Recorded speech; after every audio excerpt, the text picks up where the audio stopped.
If you took the Last Chance U Netflix football series and the It Just Means More motto presented by the SEC and fed it to a bunch of the youthful transfers, the Big 12 could become the destination for all of the transfers in the country that have something still to prove.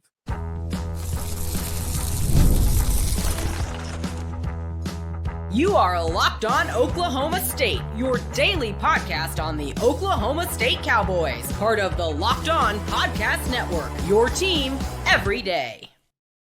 Howdy, y'all, and hello, all. Welcome back to Locked On Oklahoma State, your daily stop for all things Cowboy and Cowgirl related. My name is Cody Stovall. I want to thank you kindly for stopping by to make this your first listen. We're available on all of your podcasting platforms, visually as well on YouTube. Find me personally on X at Aldeo State.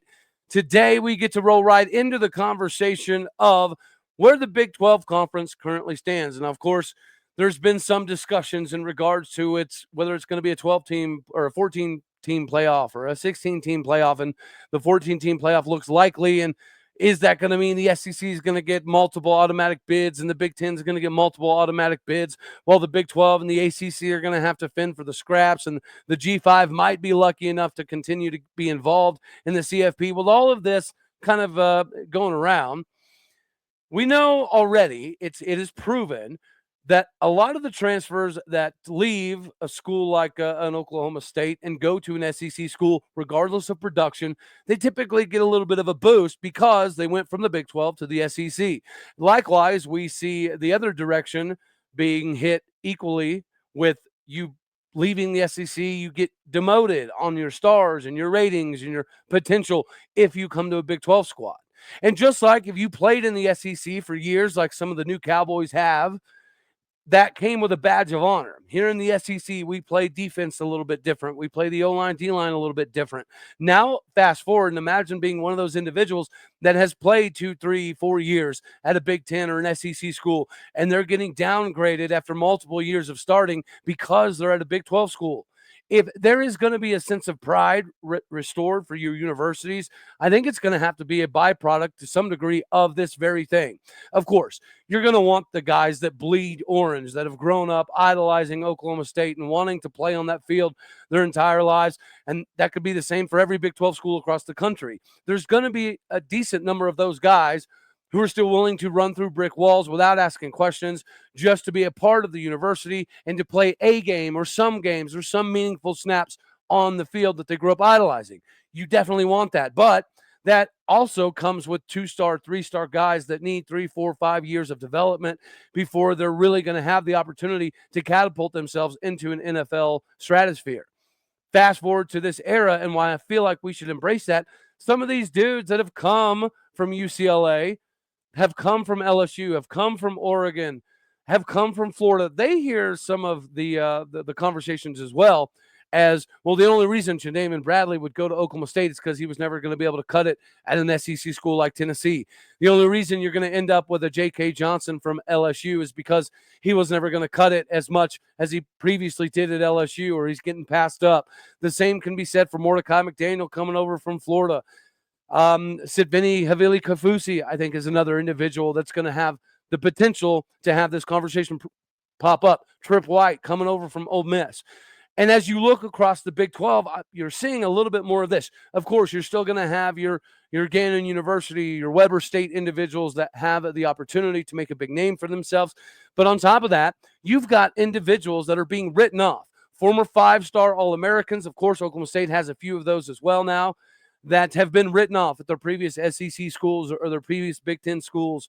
And some of them started for years, and some of them maybe lost some snaps, or some of them have a couple of massive injuries that derailed their success. Whatever the case may be, this is an opportunity for those individuals to restore pride in the university just simply because they hear all of the hatred too.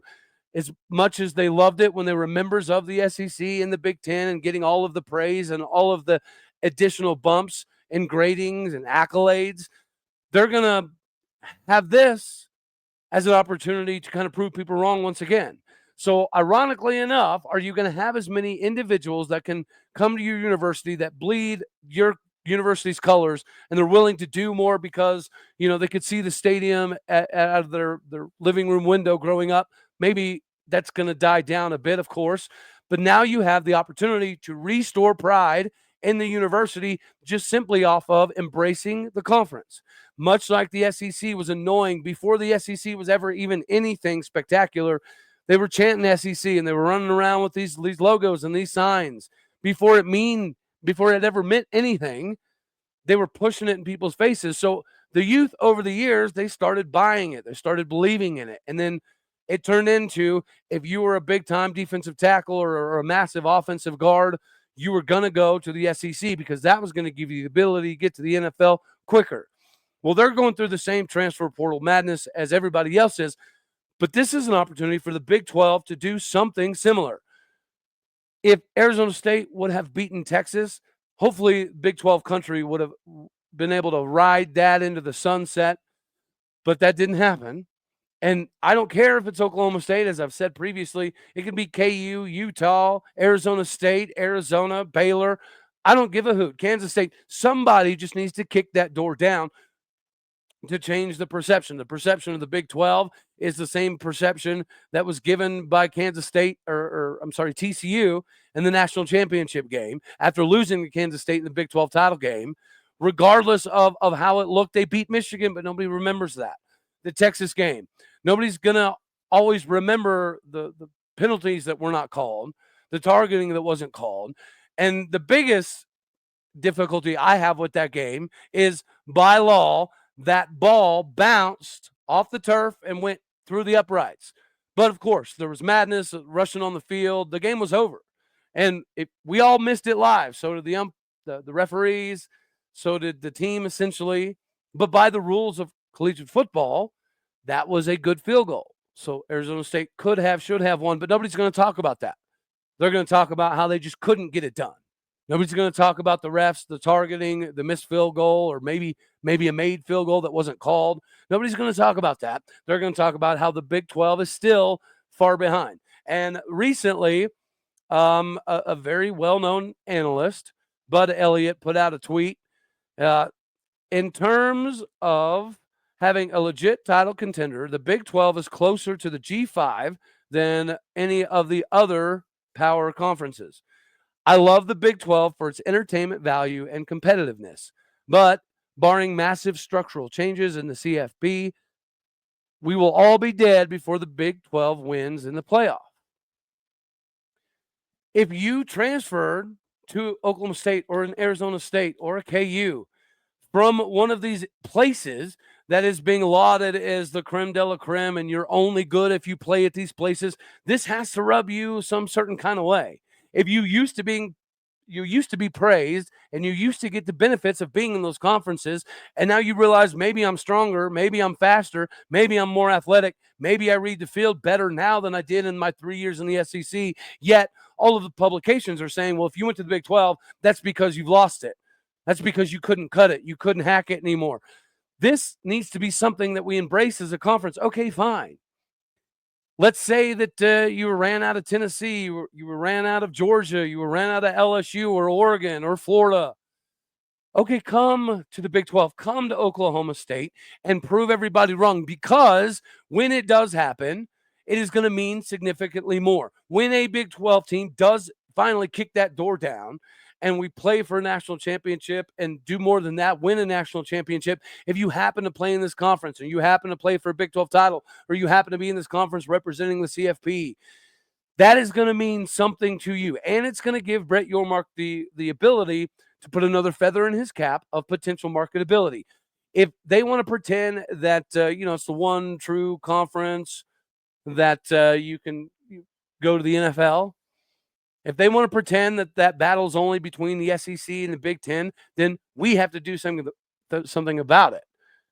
The transfers that are coming here, they may not bleed orange. They may not love Stillwater, but they can take pride in themselves proving people wrong. Just like a lot of these individuals, they went to an SEC school or a Big Ten school, even if it wasn't always the best opportunity to prove people wrong. I want to prove the family, the haters, the doubters, the kids in the school, that I could go to Oregon. I could go to Ohio State. I could go to LSU. Now, instead of that, you can now have those same individuals that can say, you know what? I went to Tennessee. I went to LSU. I went to these SEC schools, these Big Ten schools.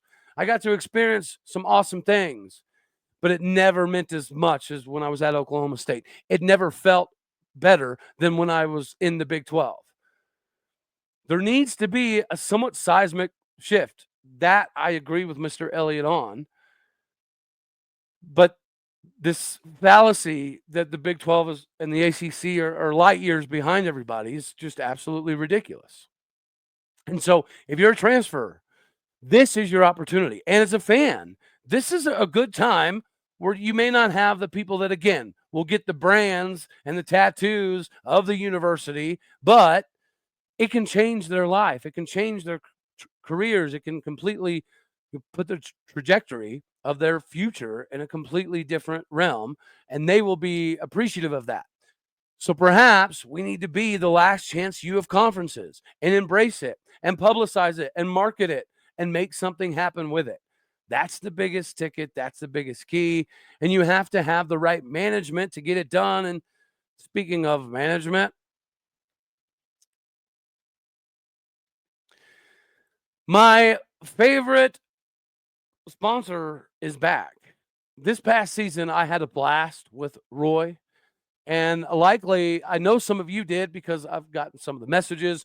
We were able to help a few Cowboys get some extra NIL dollar bills thanks to Roy. The future of college sports is here, especially for you, and it's also transparent. Before the Roy app, NIL negotiations often kind of happen in backdoor deals under the table. Fans didn't really know what was happening, what wasn't happening, what was okay, what wasn't okay. Now with Roy, you get to be a part of the change and support the school that the athletes you covet watching the most.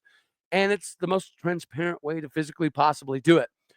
Roy, the NIL app that allows you to choose the player that you want to support, decide how much you're going to contribute, receive exclusive content from the athletes that you back. And the best part is, if the player does in fact transfer, you will get your money back.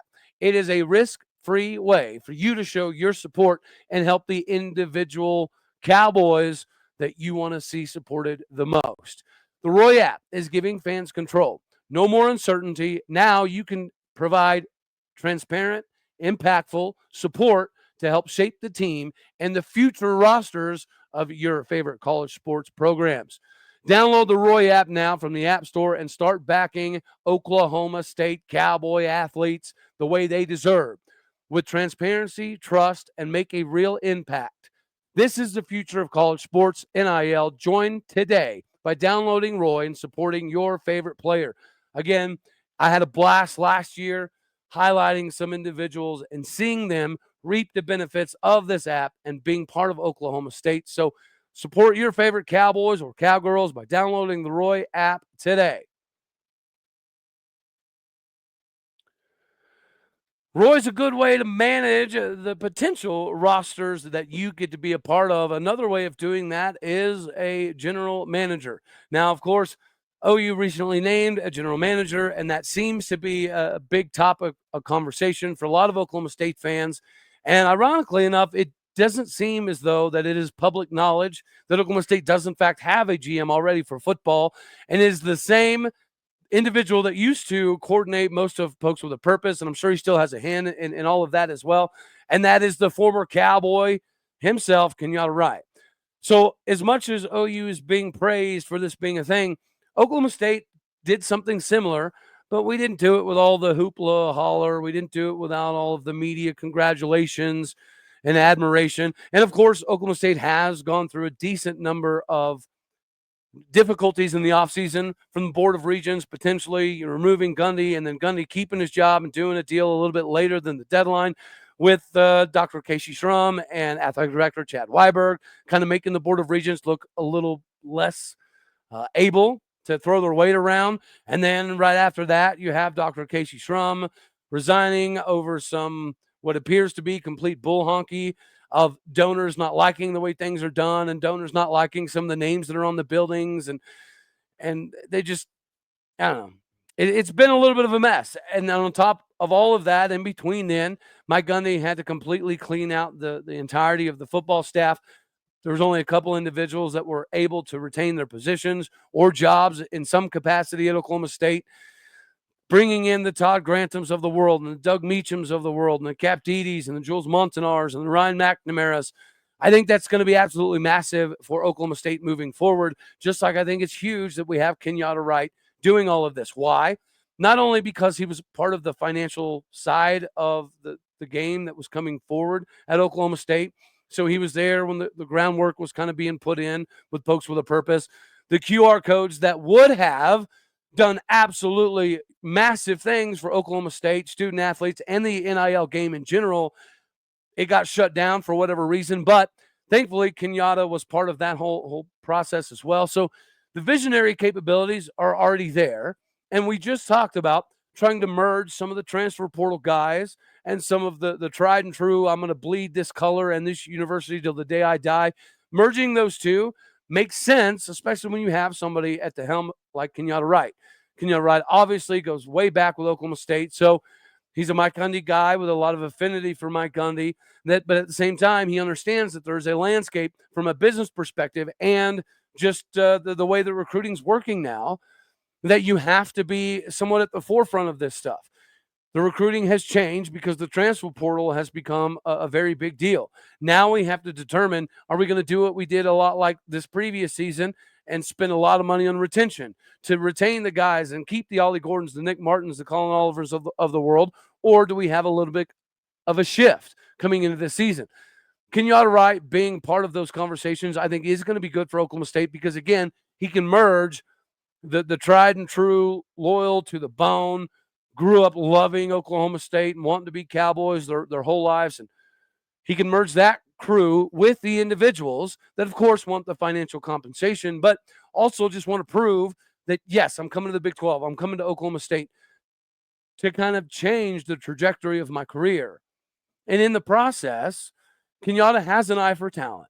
He understands what happens on campuses, so he understands there's things to avoid, there's things to push, there's things to market, there's things to kind of help navigate in the recruiting transfer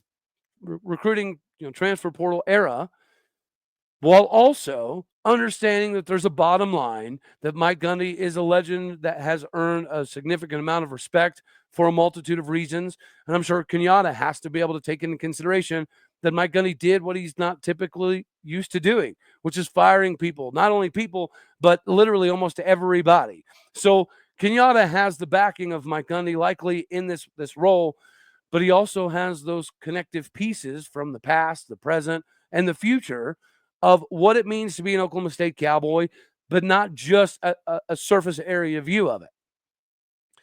So we do have a GM that is going to be responsible for a number of things that go hand in hand with not only recruiting, but development and roster retention and who we're going to go after, how we're going to help get more donors, how we're going to help secure more NIL dollars.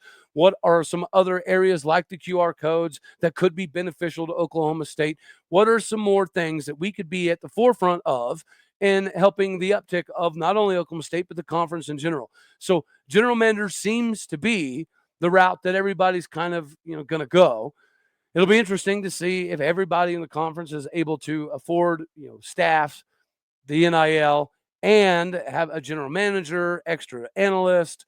It'll be kind of interesting to see because not every school in the conference, I think, makes enough to be able to pull all this off. Oklahoma State does, right? We may not be at the top of the heap when it comes to monetary compensation, but we're definitely not Houston either. So the GM idea, if it's not publicly put out by almost every university, I would imagine this is something that doesn't go away anytime soon. And it's good that Oklahoma State has a former Cowboy that, it means the world, but he's also had a couple of players play on the team. He's been through the recruiting. He's been through the NIL. He's been through the transfer portal era. He's seen some of his favorite guys go. He's welcomed in some of the biggest pieces to the newest rosters in. So I think this is a good idea, and I think it's great that Oklahoma State has one. And the only reason I don't think it was really pushed out really publicly was because of all the other turmoil that was happening surrounding Oklahoma State football. You've got stuff like the spring game coming back. While other places are getting rid of it, I understand, or I think that Kenyatta can help with the understanding in the lay of the land, and that when you're trying to promote season tickets or NIL or jersey sales or whatever the case is, you have to give something of substance to back it. The spring game is going to work for Oklahoma State, and I think Kenyatta is going to be very big in helping us get back to Arlington and potentially bringing back the hardware and the trophy that we really need.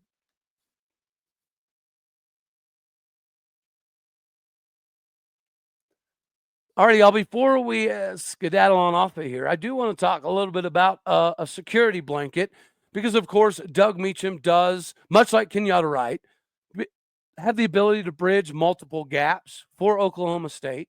And we have previously talked about how he was instrumental in not only the recruitment process, but the development of several Oklahoma State wide receivers, your Des Bryants, your Justin Blackmans of the world, but also the Brendan Pettigrews at tight end and Blake Jarwin. Now, of course, we got to see a little piece of the tight end reemergence a couple years ago with Josiah Johnson, but it took a little bit of a step backwards last year. Other than the true freshman from Stillwater High School, Josh Ford, shout out to being in the thumbnail.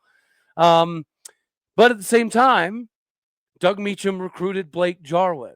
He didn't get to be here for all the development because he took higher positions elsewhere, but he brought Blake Jarwin here, and that was really the last tight end that we have seen do something major on the field, having like 389 yards, which is a very big deal for a tight end.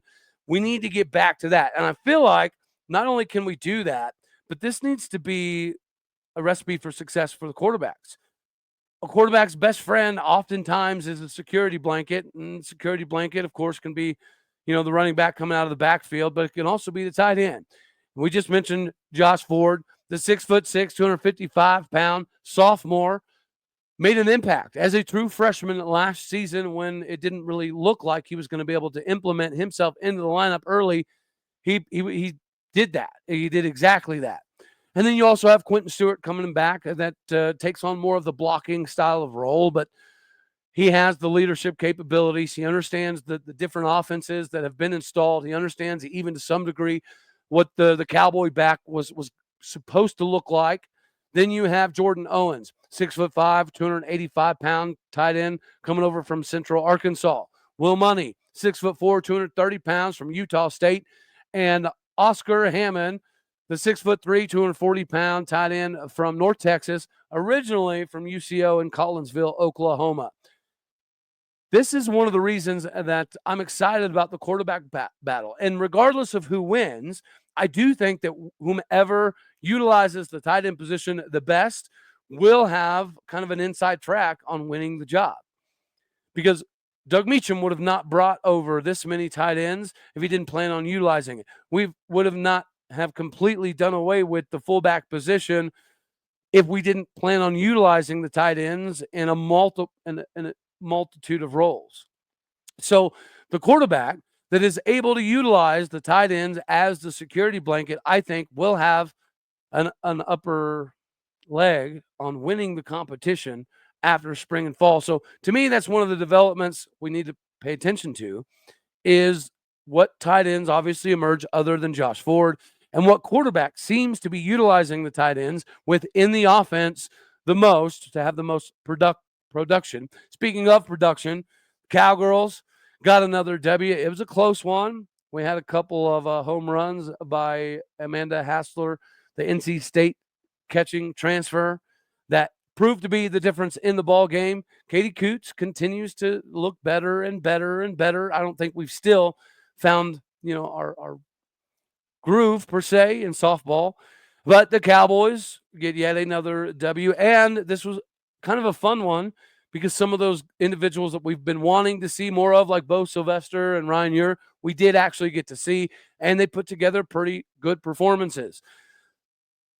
The Murderers Row is coming up quick, but I feel like that we've got more than enough pieces to beat anybody.